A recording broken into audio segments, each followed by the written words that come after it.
Student नमस्कार, मैं हूं विजय सर और आपको बता रहा हूं छत्तीसगढ़ माध्यमिक शिक्षा मंडल रायपुर द्वारा जारी शैक्षणिक सत्र 2021-22 माह दिसंबर कक्षा 10वीं विषय गणित का 6वां असाइनमेंट का बेस्ट आंसर। प्रश्न पहला, एक लंबवृत्तीय बेलन के आधार की परिधि 44 सेंटीमीटर है। यदि बेलन की ऊंचाई 10 सेंटीमीटर है तो बेलन का वक्र पृष्ठ और आयतन ज्ञात कीजिए। 4 नंबर का सवाल है, आप ध्यान से देखिए। इसका उत्तर सबसे पहले आपको इस तरह से एक चित्र बनाना पड़ेगा।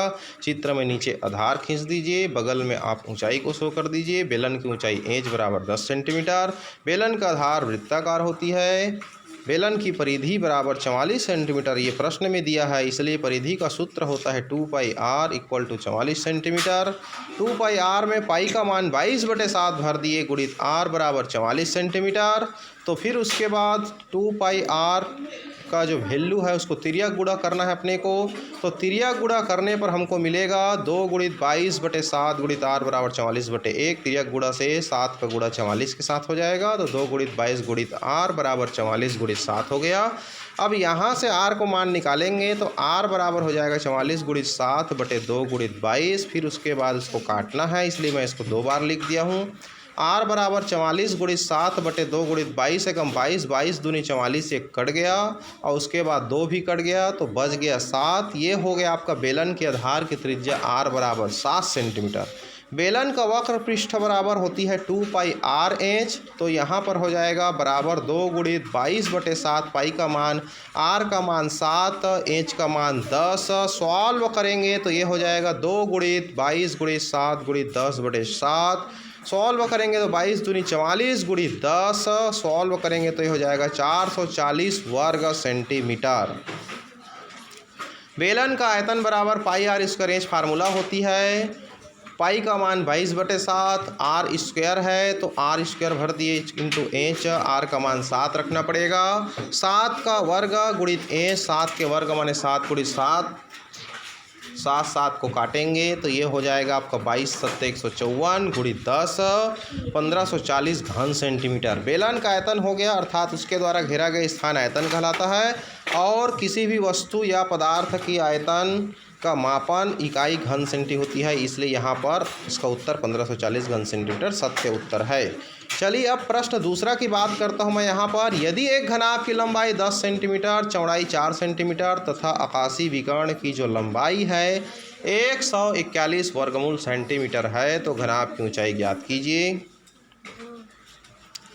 तो यहाँ पर लंबाई a बराबर 10 मान लिए, चौड़ाई b बराबर 4 सेंटीमीटर दिया है, ऊंचाई c या h हमको ज्ञात करना है।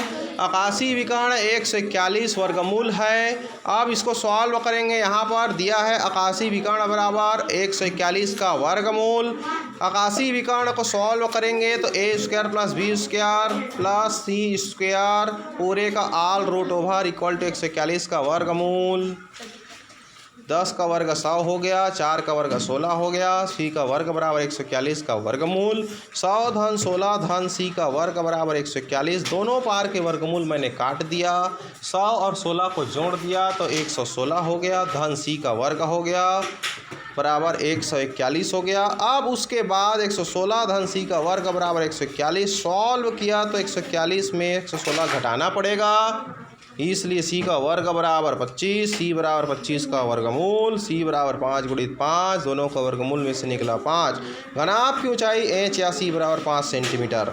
चलिए प्रश्न तीसरा बता रहा हूँ आपके सामने। दो गोलों का आयतन का अनुपात 64:27 है, तो उनके पृष्ठीय क्षेत्रफलों का अनुपात ज्ञात कीजिए। यहाँ पर हम लोग दो गोला बना लिए हैं। पहला गोले का त्रिज्या मान लो r1 है और दूसरा गोले की त्रिज्या मान लो r2 है। तो यहाँ पर पहले गोले की त्रिज्या बराबर r1 और दूसरे गोले की त्रिज्या बराबर r2 है। दिया है इसके आयतनों का अनुपात 64:27 है।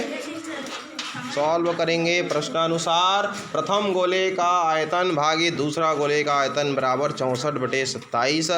प्रथम गोले का आयतन का सूत्र होता है 4/3 पाई r1 त्रिघात भागी 4/3 पाई r2 त्रिघात बराबर 64/27। ऊपर और नीचे में 4/3 पाई सेम होने की वजह से उसको हम काट दिए तो 4/3 पाई 4/3 पाई कट गया। बराबर मिलता है 64/27। R1 का घात 3 बटे R2 का घात 3 बराबर 64/27। R1 बटे R2 पूरे घात 3 बराबर 64/27। R1 बटे R2 बराबर 64/27। घन को जब ट्रांसफर करते हैं तो घनमूल बन जाता है, इसलिए यहाँ पर घनमूल लग गया। R1 बटे R2 बराबर 64 को लिख सकते हैं 4 गुणी 4 गुणी 4। 27 को लिख सकते हैं 3 गुणी 3 गुणी 3 पूरे का घनमूल। उसके बाद इसमें से निकलेगा एक जोड़ी में से 4 और इसमें से निकलेगा 3। गोले के पृष्ठीय क्षेत्रफलों का अनुपात बराबर होता है प्रथम गोले का पृष्ठीय क्षेत्रफल बटे दूसरा गोले का पृष्ठीय क्षेत्रफल। प्रथम गोले का पृष्ठीय क्षेत्रफल का सूत्र हो जाएगा 4πr1 स्क्वायर बटे 4πr2 स्क्वायर। सॉल्व करेंगे तो 4π और 4π कट गया तो R1 के स्क्वायर बटे R2 के स्क्वायर आ गया। सॉल्व करेंगे तो R1 बटे R2 पूरे का वर्ग। R1 बटे R2 को मान भर दिया 4/3 सबका घात 2 बराबर 4 गुणी 4 बटे 3 गुणी 3 बराबर 16/9। अब यहाँ पर विशेष सूचना, आप सभी प्रिय स्टूडेंट से निवेदन है कि हमारी चैनल पर आपको सभी विषय का असाइनमेंट उत्तर और बोर्ड परीक्षा में आने लायक सुपर मोस्ट MP प्रश्न का वीडियो हल मिलेगा। इसके लिए आप इस चैनल को सब्सक्राइब करके बेल आइकन के घंटे ज़रूर दबाइए। कक्षा 8वीं 9वीं 10वीं 11वीं 12वीं में वार्षिक परीक्षा में आने की पूरी गारंटी वाला प्रश्नों का सेट और उसका उत्तर प्राप्त करने के लिए सब्सक्राइब करें, बेल आइकन घंटे ज़रूर दबाएँ एवं डिस्क्रिप्शन बॉक्स में टेलीग्राम लिंक है, ज्वाइन करें। आपका गुरुदेव विजय सर। अब मैं आप लोगों को बता रहा हूँ प्रश्न चौथा। बेलन का आयतन और वक्र पृष्ठ का क्षेत्रफल क्रमशः 24,750 घन सेंटीमीटर और 3300 वर्ग सेंटीमीटर है। तो बेलन के आधार के त्रिज्या और उसकी ऊंचाई ज्ञात कीजिए। दिया है बेलन का आयतन बराबर 24,750 घन सेंटीमीटर। बेलन का आयतन का फार्मूला होता है πr² h बराबर 24,750। बेलन का वक्र पृष्ठ बराबर दिया है 3300। वक्र पृष्ठ का फार्मूला होती है 2πr h बराबर 3300 वर्ग सेंटीमीटर। समीकरण पहला और दूसरा को भाग देने पर πr² h अपन 2πr h इक्वल टू 24,750 भागी 33,000। सॉल्व करेंगे πr² h बटे 2πr h में से पाई कट गया, h कट गया। अब यहाँ पर बच गया r² बटे 2r इक्वल टू 24,750 बटे 3300। r² को लिख सकते हैं r गुणित r भागी 2r इक्वल टू 24,750 बटे 3300। अब इसमें से r कट गया तो एक r बचा। r बराबर 24,750 गुणित 2 बटे 3300। फिर r बराबर 24,750 गुणित 2 बटे 3300 में से एक एक जीरो काट दिया। r बराबर 2475 गुणित 2 बटे 330 11 से काट दिया। तो यहाँ पर इसको मैं यहाँ पर 3 से काट रहा हूँ। 3 अट्ठे 24, 3 दूनी 6, 3 पंचे 15, 3 एकम 3, 3 एकम 3, 3 शून्यम शून्य। अब उसके बाद मैं इसको 825 गुणित 2 बटे 110 लिख दिया। इसको मैं 11 से काट रहा हूँ। 11 सते 77, 11 पंचे 55 भागी 11 दहाम 110। 75 गुणित 2 कर दिया तो 150 भागी 10 0 0 कट गया तो 15 आ गया। बेलन की त्रिज्या r बराबर 15 सेंटीमीटर। अब हम लोग क्या करेंगे, r के मान को समीकरण 2 में रखने पर, समीकरण 2 में है वक्र पृष्ठ बराबर 2πr h इक्वल टू 3300। 2 गुणित पाई का मान 22/7 गुणित r का मान 15 भर दिया गुणित h बराबर 3300।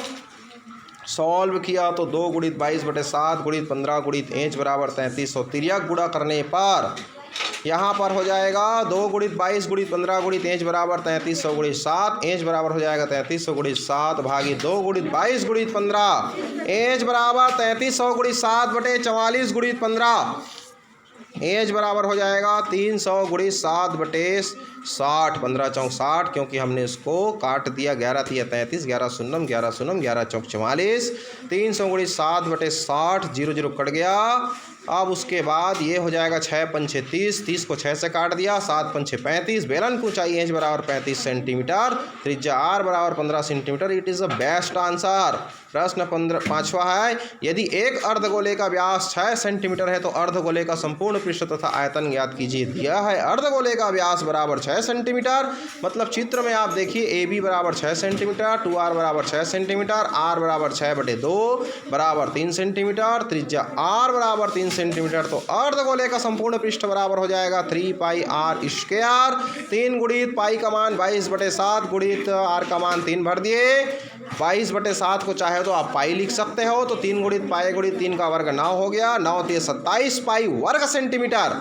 अर्धगोले का आयतन बराबर 2/3 गुणित पाई आर त्रिघात। पाई का मान 22/7 भर भी सकते हैं, नहीं भी भर सकते हैं। आर का मान भरना है 3, 3 का घात 3 माने 3 गुणित 3 गुणित 3, एक एक दिन कट गया, 3 × 9 दूनी 18 पाई घन centimetre. It is a best answer.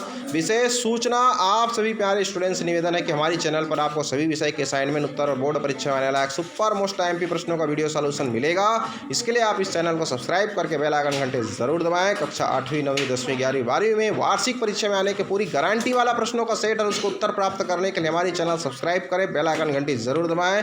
Description box में आपको टेलीग्राम लिंक मिल जाएगा, आप ज्वाइन कर सकते हैं। आपका सहयोगी शिक्षक विजय सर, बहुत बहुत धन्यवाद। 9 वर्ष की आपको बहुत बहुत शुभकामनाएं। Happy new year. नया साल आप लोग के लिए बहुत ही शुभकामनाएं और खुशियों का दिन भरा हो, और आप नए वर्ष में आप अपनी नया इम्तिहान एग्ज़ाम लिखेंगे। इसके लिए आप लोग को बहुत बहुत शुभकामनाएं। Best of luck. Happy new year.